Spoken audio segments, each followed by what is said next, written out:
เพิ่นกำลังเอาสังกะสีมา4 โมงต่ออีกทางด้านนี้พี่น้องเอ้ยสีเขียวๆสีฟ้างามๆเนาะ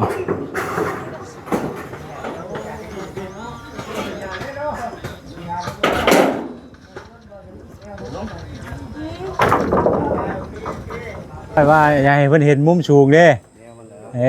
บ่ใช่ว่าสิเอาได้บ่นี่ได้ภาพมุมสูงเด้อพี่น้องเด้อเนาะทางช่างเพิ่นกำลังพากันยิงน็อตเนาะยิงน็อตที่ข้างหลังคาพี่น้องเอ้ยนี่พี่น้องเอ้ยเนาะบ่โตพักดีๆนี่ทางดีบ่ก็คือบ่เห็นนี่ได้ฮะก็คือบ่เห็นนี่ได้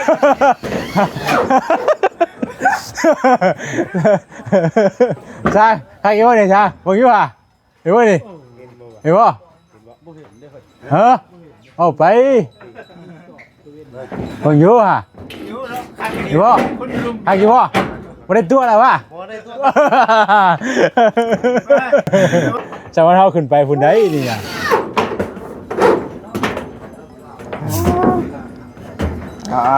เห็น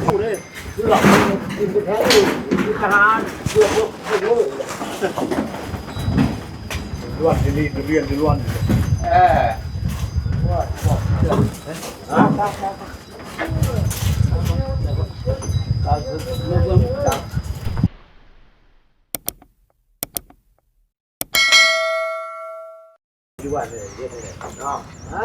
พี่น้องไอ้น้องมาต่อกันอยู่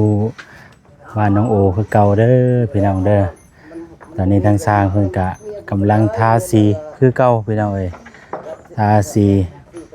แป้นปูเนาะเพิ่นจะปูแป้นก่อนอีกบ่บาดนี้เนาะ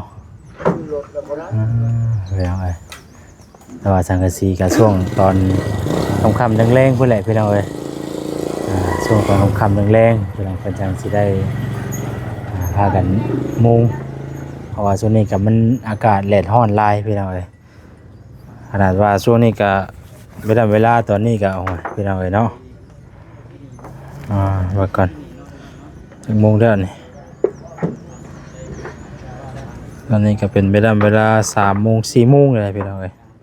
แต่ก็ยังร้อนเนาะอากาศร้อนเอาคือเก่าพี่น้องเอ้ยเนาะทางซ้ายมันก็บ่ได้ถอยเนาะทางมันก็ฮ้อนกระสู้เพิ่นก็พี่น้องเอ้ยทาสี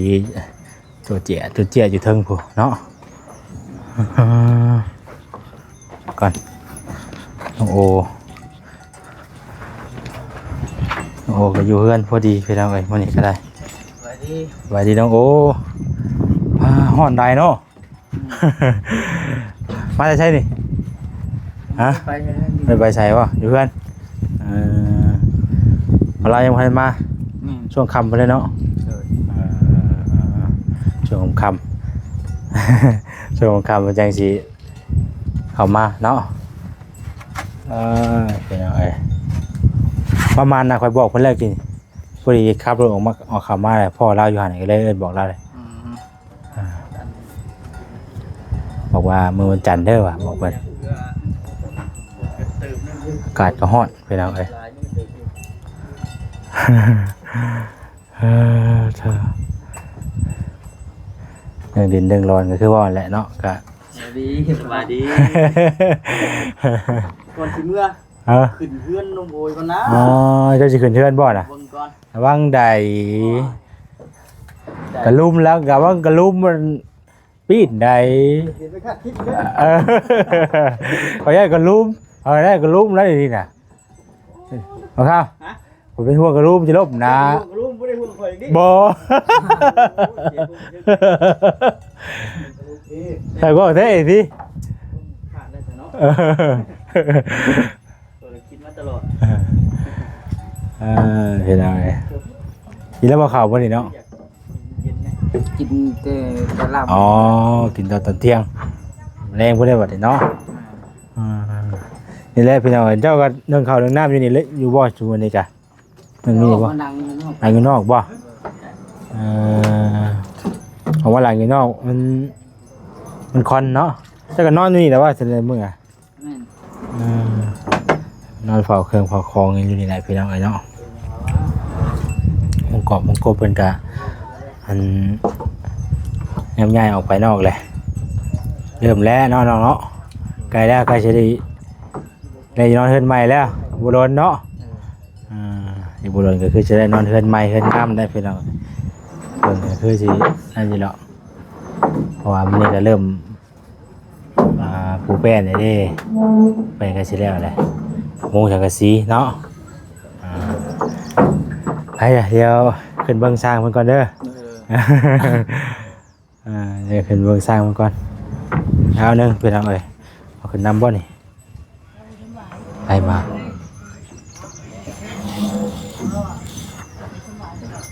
ฝนบ่ตกอีกบ่มื้อนี้เนาะ คือต้องสูตกลง คือบ่เห็นเสาเทืองบ่มันแล้วไปใส่ จากมือนี่เลย เนาะ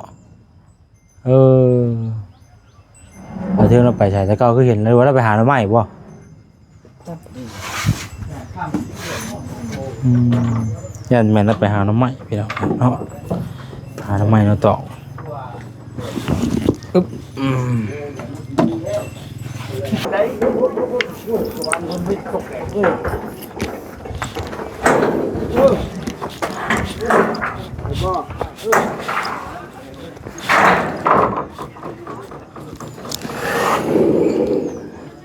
โมงสังกะสีเบื้องนี้บ่นี่พี่น้อง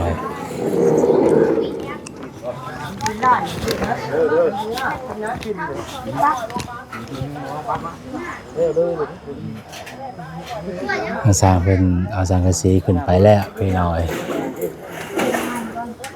ทางสิเริ่มโมงเนาะ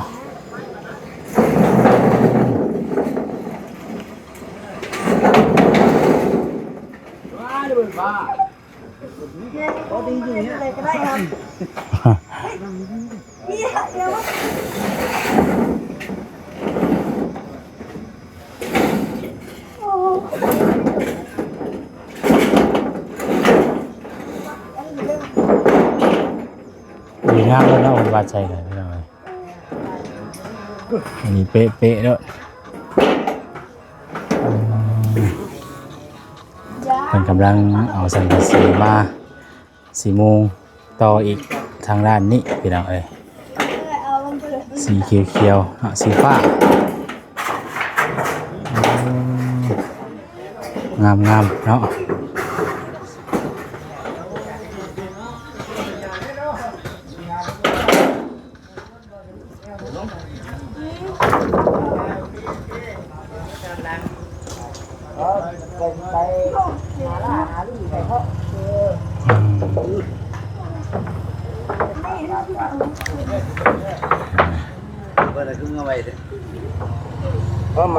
เข้าเลยแล้วมาก่อนทุกคนนี่ได้ กำลังมาเนาะ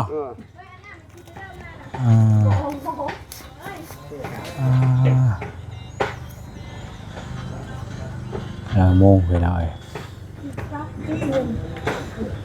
จักแพนทั้งหมดนี่ช่าง8 บ่ 8 แพนเนาะ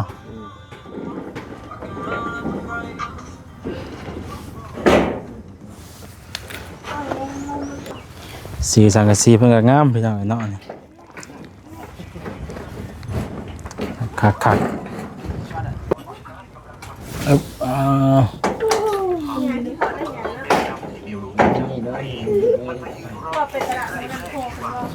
เนี่ยกะน้ำกันไปพี่น้องเนาะ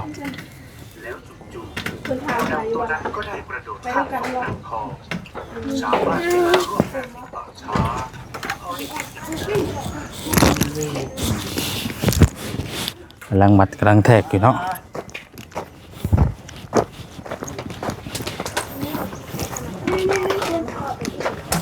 โอ้ยกินยังล่ะหมูข้อบ่นะกินหมูข้อบ่ถ้ากินหมูข้อทางนี้ก็ได้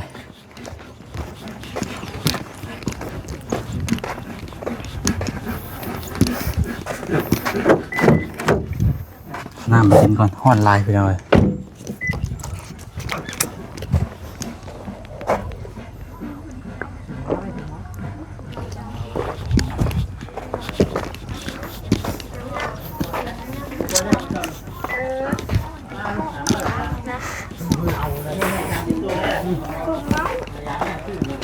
เ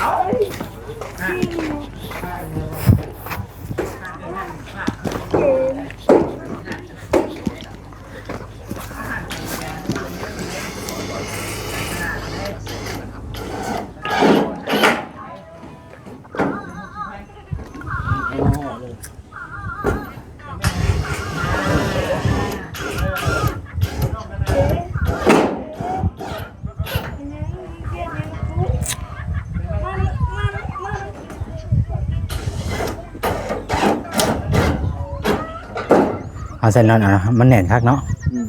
ครับในตัวปูมันก็อีกแบบนึงไม่อยากหลอนเนาะนั่นเป็นเกี๊ยมมันก็เลยเด้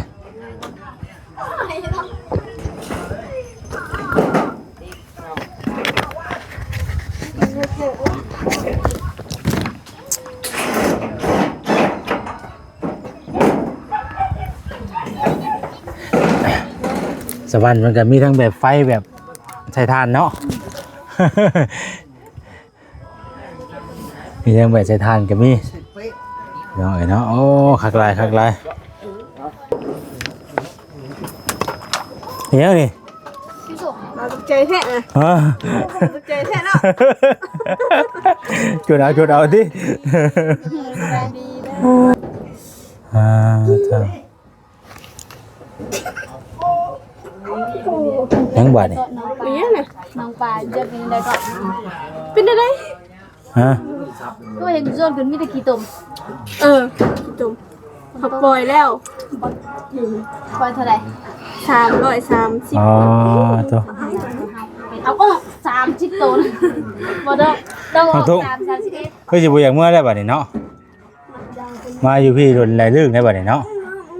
ยังบ่ลึกอยู่ว่าดอกเกิดสาว่าให้ลึก ว่าบ่ลึก ยังให้กินฮอดผัวอยู่บ่ชั่วโมงนี้กะบ่ให้อีกเอาแล้วเจ็บหัวแบบไหน ที่หัว ให้ได้เจ็บหัวให้ได้เจ็บหัวติก็บ่ให้แหละเนาะหัวเอาแหละ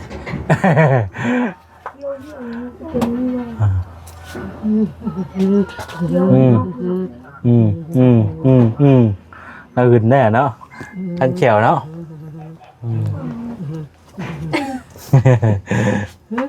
มานี่ หายได้ทันที มาว่าจะกับมาลูกว่า อยากได้อยู่ขน้อยก็ได้ เอาเลย บ่ได้ เป็นได้คือบ่ได้ มันแบบมันเบิดเลือดเบิดยาง มีแหละชุดแหละ บ่ได้มีอันน้องแม่เพื่อนตายไปแล้ว โอ้ยพบกันข่อยบัดนี้ฮอดได้เนาะฮอดนั่งตากแดดพี่เลย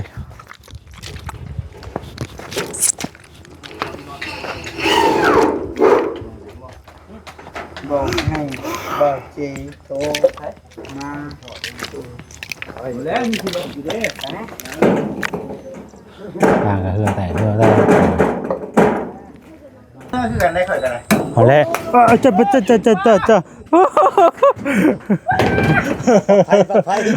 เพิ่นบ่แซ่ เกิดแล้วข่อยเนาะโธ่เกือบพี่น้องเนาะข่อยจะใช้มือยาวดอกเด้อให้มือยาวเอาไว้ว่าอย่าให้เพิ่นเห็นมุมสูงเด้บ่ใช่ว่าสิเอาแล้วบาดนี้ได้ภาพมุมสูงเด้อพี่น้องเด้อเนาะทางช่างเพิ่นกำลังพากันยิงน็อตเนาะยิงน็อตที่ข้างหลังคาพี่น้องเอ้ยตรวจจัดได้ดีดอกแล้วนะมุงนี่เนาะจ้างให้ไปเรื่อยๆเนาะให้ไปเรื่อยๆทางช่างเพิ่นก็ได้ สังกะสีสู้เดียวสบายเนาะ บ่ได้บ่นี่นี่ โอ้ยใส่รถนี่ พี่น้องเอ้ยเนาะบ่โตพักดีๆนี่ ทางนี้บอกก็คือบ่เห็นนี่ได้ ฮะ ก็คือบ่เห็นนี่ได้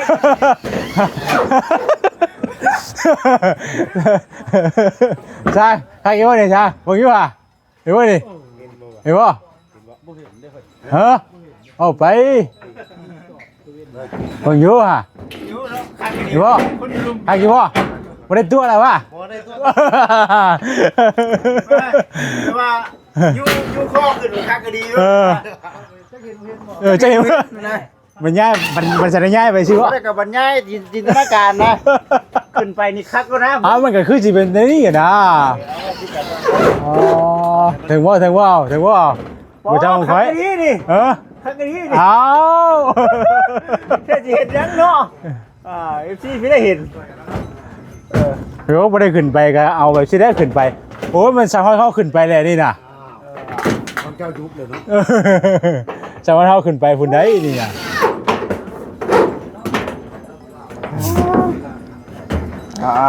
เห็นภาพกับประมาณนี้แหละพี่น้อยเนาะเดี๋ยวทั้งสร้างเพื่อนก็จะเอาสังกะสีขึ้นมาต่ออีกออกก้อนบัดนี้ลบหลีกก่อนคนก้อนบัดนี้เอาได้เห็นภาพสูงเลยเด้ดีใจแล้วบัดนี้ ทำสับเลยวันนี้สิบ่ได้อยู่พันน้ำเจ้าเรื่องมันนี่เด้อ อะไร ข่อยสิเมื่อชื่อยาชัดเอาแล้วยามาได้แท็กมามันโชว์ ไอ้สิเมื่อคือกันแน่นี่ก็คือมันกับโบนี่นเด้นี่แท็กซี่ว่านี่ใดอยู่คำไปมันเข้ากับเบิดเบียกเลย เบียกแล้วเฮาก็ได้ อันนั้นพี่น้อง FC เพิ่นให้ไทยเมนเทศอยู่ยังทันไป แหมมื้อหน้ามื้อในก็ยังไป บอกเดี๋ยวมื้อหน้าก่อนเด้อพี่น้องเด้อเนาะเดี๋ยวมื้อหน้าก่อนเพราะว่าโลจิตก็สิไปซื้อยาบ่มามันชูน้อยพี่น้องเนาะชูใหญ่เนาะมันยังบ่ชูใหญ่ชูใหญ่ไปเลยแม่นชูน้อยพี่น้อง มีช่วยหน่อยช่วยให้ ชูใหญ่ไปเลยก็เลยว่าโอ้ยบ่ได้แล้วกันเพื่อฮอดมื้อนี้บ่เฮงเนาะทักยาให้มันก็บ่เซาเนาะเป็นระยะได้มันบ่กินข้าวกินน้ำจอยโชว์ข้าวแล้วป่านนี้แล้วฮอดหน้าเลยว่าคนว่าชัดพี่น้องเอ้ยปะข้าว2-3มื้อนี่ต่างโลดเนาะทำมาเด้ออึ๊บเรียบร้อยเอาจังซี่ละพี่น้องเอ้ยเนาะว่าเพื่อนงามจังว่าโอ้ยน้องโอ้ยแสนเป็นมือสาธุเอาได้ที่เพิ่นก็คอมเมนต์มาอยู่โอ้ดีใจนำน้องโอเด้อว่าซั่นมือสาธุเอาน้องโอ้ยสันนาผลต่างๆเฮาก็ได้โอ้ยเราพูดเด้คือหลอกกินแท้คือขนาดเพื่อพวกล้วนเรียนล้วน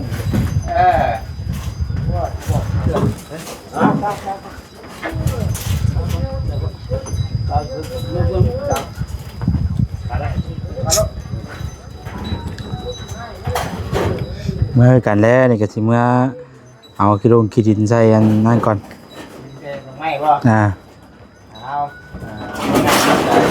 เนาะสมาธิการง่ายๆทั้งนี้โบ๊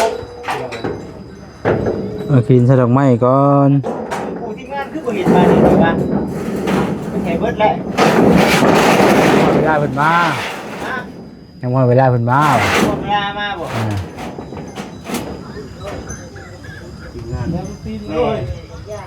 เวียงโอ้ย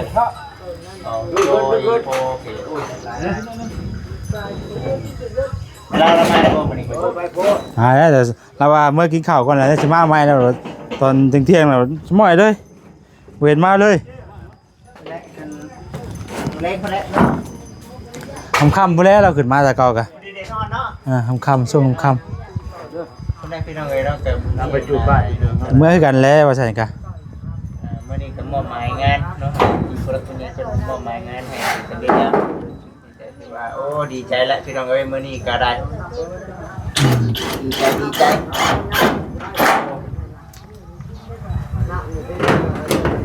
โอ้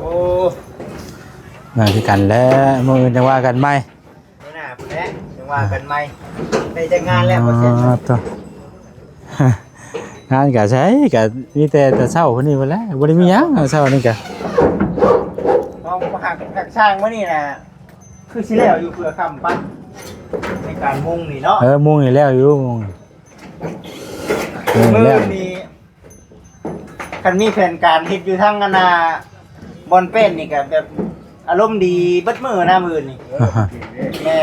บ่ฮ้อนเด้ บ่ฮ้อนเด้สิกล้าบ่หยอกหลายแนวอยู่มื้อนี้บ่กล้าบ่หยอกหลายมื้อนี้มันฮ้อนน่ะเลยได้อารมณ์เสียไว้ คักงามเลยลีสร้างเลย เบิ่งไฟเด้อพี่น้องเด้อเนาะนี่แหละเพิ่นว่าผู้ใหญ่เพิ่นเฮ็ดให้ถือว่าโอ้ยโชคดีที่สุดพี่น้องเนาะ ตั้งเส้นใส่ ตั้งเส้นใส่ผ้ายังผ้าอีกบ่นี่เนาะอ๋อต้องเป็นผ้าก็ต่างหากอีกเด้ แนวเนาะ อ่า